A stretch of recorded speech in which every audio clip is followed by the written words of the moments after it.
Hello guys! Kamusta kayo dyan? Nakikita nyo ba yan? Yan po ay gelatin. Magluluto ako. Gulaman po. Nalagyan ko na po siya ng gatas dyan at ng asukal. Nilagay ko na rin po pala dyan yung all-purpose cream. Kaya ayan, nahalo ko na. Nilagay ko na rin yung gatas, asukal. Ayan guys.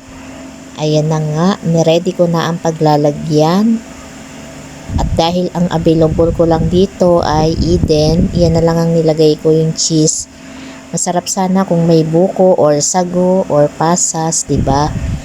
Kaya yan na lang yung nilagay ko kasi yan lang yung available ko dito. Kaya ayan guys, nilalagay ko na sa mga Tupperware. Kumuha lang ako ng konti kasi pangkain lang naman namin. Kaya ayan. 4 na Tupperware lang yan guys. Kaya yan ang aming dessert, gelatin. O diba, ayan na, oh, wow. Nalagay ko na yan sa freezer guys, kaya matigas na. Ayan, tikman na natin guys. Kaya hanggang dito na lang guys ang aking video. Kung nagustuhan nyo, papalo na lang. Thanks for watching. Bye bye.